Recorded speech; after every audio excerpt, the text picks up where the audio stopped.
नमस्ते बच्चों, आज का जो हमारा टॉपिक है वो है लेंस। ओके, दर्पण हम पढ़ चुके हैं, उसके सूत्र की व्युत्पत्ति देख चुके हैं। आज हम स्टार्ट करते हैं लेंस। चलिए देखते हैं किस तरह से होते हैं लेंस। देखिए डेफिनेशन लिखे हुए हैं, दो पृष्ठों से घिरा हुआ, दो पृष्ठ होते हैं। ओके, ये आप देखें, एक पृष्ठ ये, एक पृष्ठ ये। ऐसे इसमें देखें तो एक पृष्ठ ये, एक पृष्ठ ये। दो पृष्ठों से घिरा ऐसा पारदर्शी माध्यम, पारदर्शी होना चाहिए, ठीक है। एक या दोनों पृष्ठ गोलीय होते हैं। आप इधर देखें तो ये भी गोल है, ओके, इधर देखें तो ये भी अंदर से गोल है, ठीक है।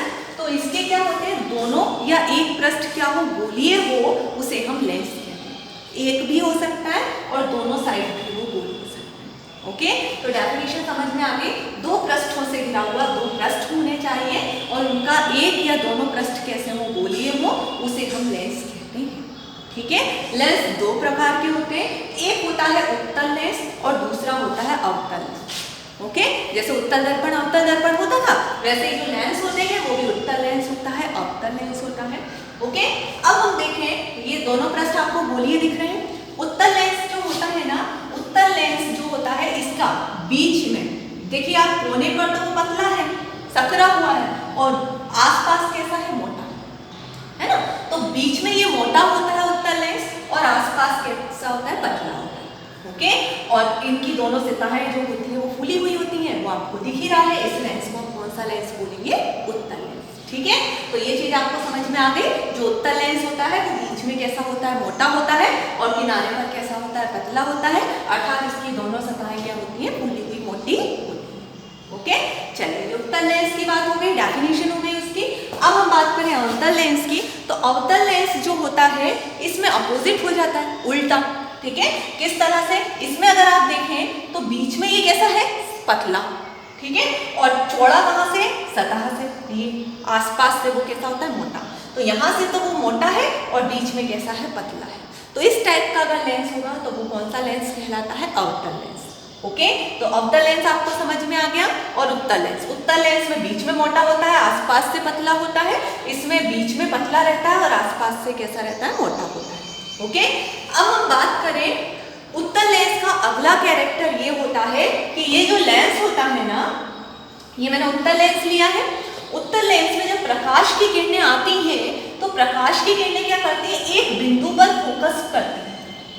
मीन्स आप एक उत्तल लेंस देखेंगे, आपने प्रैक्टिकली भी अगर कभी देखा हो, तो एक उत्तल लेंस जो होता है उसको धूप की किरण में डायरेक्ट रखो तो प्रकाश की जो किरण आती है सीधे उत्तल लेंस पर, तो वो क्या करती है, एक कागज रखो नीचे, तो कागज पर क्या करेगी, एक ही पॉइंट पे फोकस बनाएगी अपना, ठीक है। तो उसकी समांतर किरणों को एक ही बिंदु पर, है ना, एक ही बिंदु पर क्या कर लेता है, एकत्रित कर लेता है। ये किसका गुण है, उत्तल लेंस का।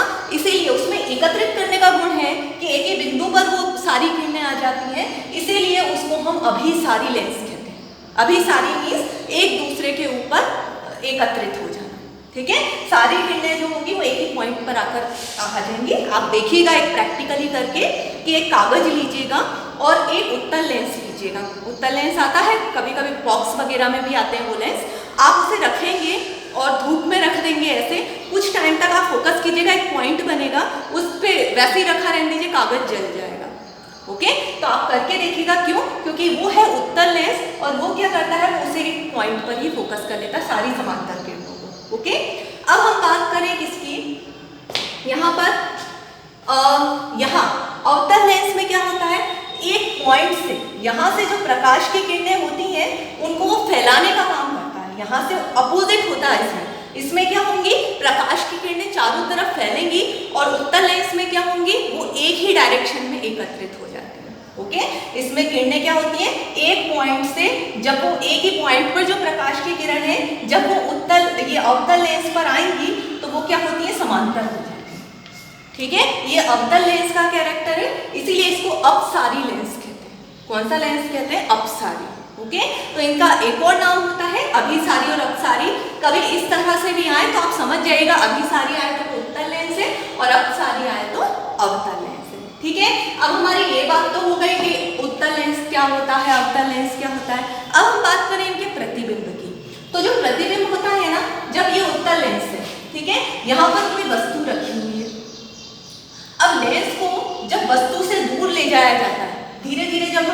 जाएंगे तो पहले तो जो प्रतिबिंब बनता है वो कैसा बनता है, सीधा।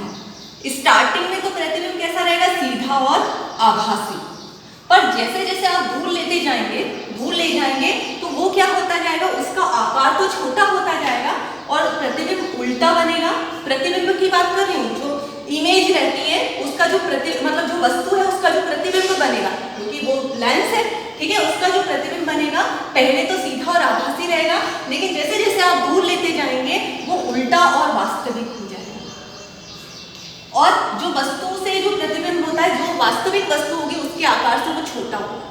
ओके, तो इसमें क्या होता है, आकार से छोटा। आपको जो ये लेंस है उससे वो वस्तु कैसे दिखाई देगी, छोटी, और यहाँ पर अवतल लेंस में क्या होती है, वो वस्तु क्या होती है, फैला देता है, इसलिए आकार भी क्या हो जाता है, बड़ा। तो अवतल लेंस में जस्ट इसका ही अपोजिट हो जाता है प्रतिबिंब का, ठीक है। तो इसमें क्या हो जाता है, वो इसमें क्या हो रहा था, आकार छोटा हो रहा था, इसमें क्या हो जाएगा, आकार बढ़ जाएगा। तो ये हमारी प्रतिबिंब की बात हो गई।